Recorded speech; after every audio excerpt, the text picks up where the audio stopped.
Dotting western New England and eastern New York's forests are thousands of enigmatic buildings referred to as the Stone Chambers.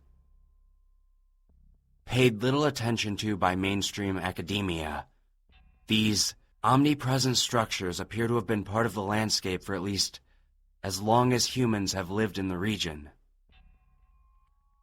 Despite hand-wavings by local historians that they are all colonial root cellars, there has never been a shred of evidence to pinpoint who built them, when, or for what. No Native American tribes have ever claimed ownership, and no data exists to support any of the wild speculation alternative historical researchers often make about their origins. No artifacts, no markings, no signs of habitation. Nothing but uniform construction and precision gives away their artificial nature.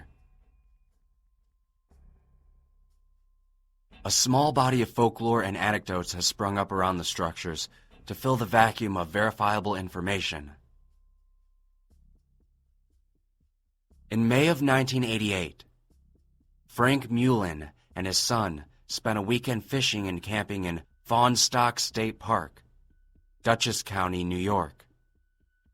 On the second evening of their trip, the two decided to set up their tent next to one of the chambers. When Mr. Mullen awoke the next morning, his son, Terrence, was missing. He spent hours searching himself before he finally contacted local authorities.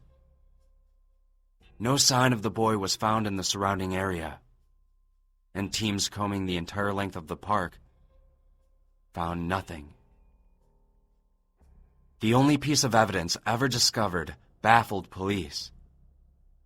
Inside the chamber were a set of footprints belonging to Mr. Mullen's son. It appeared as though the boy had taken 4 or 5 steps into the chamber sometime during the night, then stopped.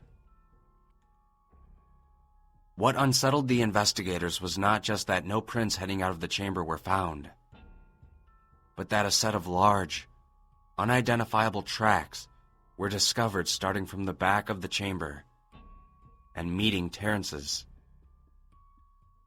One track completely overlaid the boy's last step.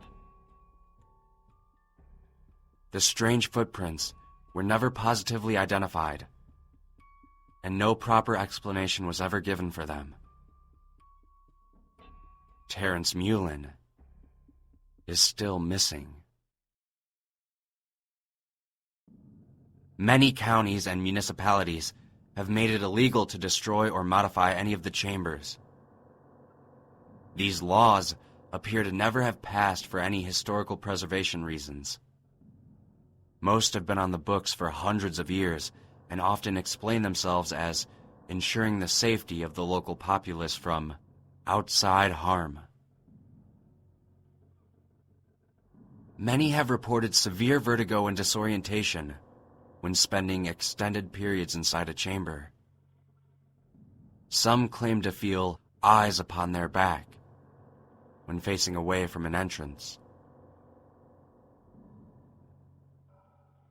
A legend originating near the Lake Champlain region, usually set in the 1920s, tells of a woman who used a stone cellar on her property to store canned goods. One summer morning, she went out to get a jar of jam and found she could not exit the chamber once she had entered. Some invisible force blocked her way. She panicked and soon fainted. When she awoke, she found she could leave the chamber. Outside, snow covered the ground, and her house was missing.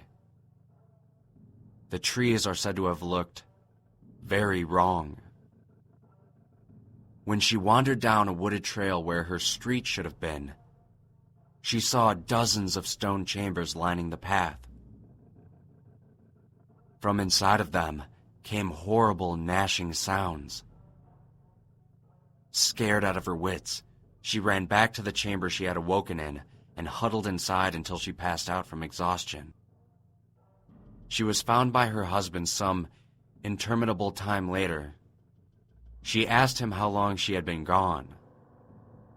He explained with both relief and confusion that no one had seen her in 2 years, and he had planned to tear down the cellar because it reminded him of her disappearance. No copies of the only serious text ever written about the chambers, an analysis of the stone cellars of New England, exist today.